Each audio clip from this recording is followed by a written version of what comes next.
Katekismus Besar Westminster 1647. Pertanyaan ke-38. Mengapa perlu pengantara itu adalah Allah? Jawabannya, perlu pengantara itu adalah Allah, supaya dapat menyokong kodrat manusia dan mencegah kodrat itu runtuh di bawah beban murka Allah yang tak terhingga, serta kuasa maut. Lagi pula supaya penderitaannya, ketaatannya, dan syafaatnya lebih berharga dan ampuh lagi. Dan supaya keadilan Allah dipuaskan dan anugerahnya diperoleh kembali, agar diperolehnya umat kepunyaannya sendiri, mengaruniakan rohnya kepada mereka, mengalahkan semua musuh mereka, dan membimbing mereka menuju ke keselamatan yang kekal. Jawaban tersebut dapat kita baca dan pelajari dari Kisah Para Rasul pasal 2 ayat 24, 25, Surat Roma pasal 1 ayat 4, pasal 4 ayat 25, pasal 3 ayat 24 sampai 26, Ibrani pasal 9 ayat 14, Ibrani pasal 7 ayat 25 sampai 28, dan Ibrani pasal yang kelima ayat 8, 9, dan Ibrani pasal 9 ayat 11 sampai 15.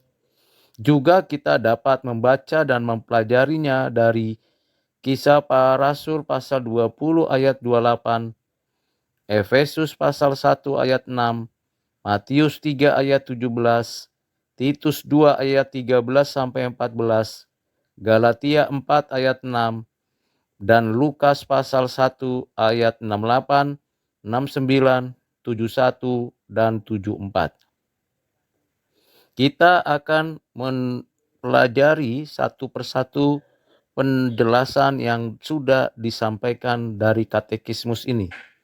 Hal yang perlu kita pahami, Yesus Kristus, anak Allah yang inkarnasi, pada dirinya sendiri adalah pribadi yang ilahi, yang setara sehakikat sezat dengan Allah Bapa, dengan Roh Kudus, yang tidak berubah, yang kekal, yang selama-lamanya ada.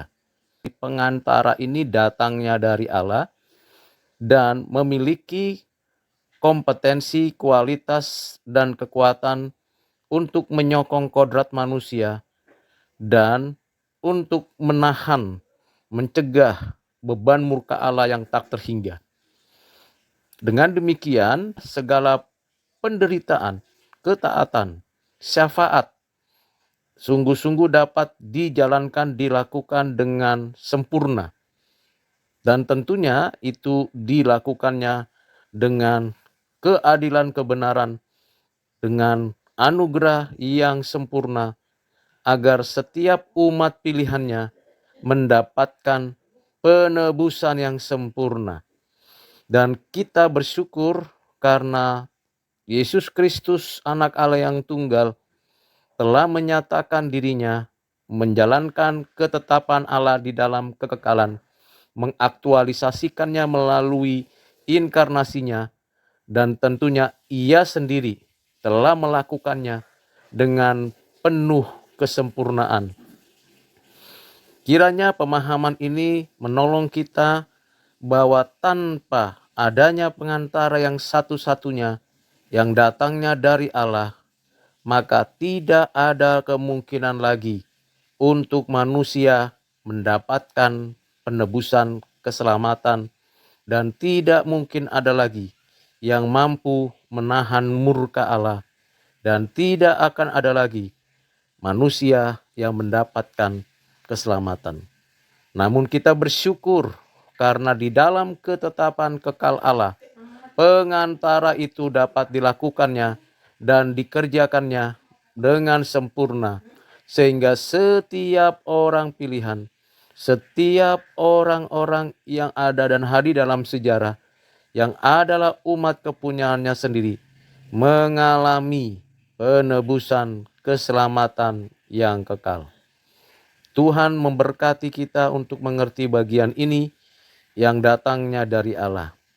Dengan kata lain, tidak mungkin seorang manusia berdosa dapat beroleh keselamatan dengan perbuatan baiknya atau dengan keagamaannya. Sepenuh-penuhnya itu karena anugerah Allah melalui Yesus Kristus, pengantara satu-satunya yang datangnya dari Allah sendiri. Kiranya pembacaan dan pengajaran kita tentang hal ini bermanfaat, meneguhkan iman, dan menolong kita untuk tetap memandang kepada Kristus yang sempurna, Anak Allah yang kekal, yang satu-satunya pengantara antara Allah dan manusia. Tuhan Yesus memberkati kita. Amin.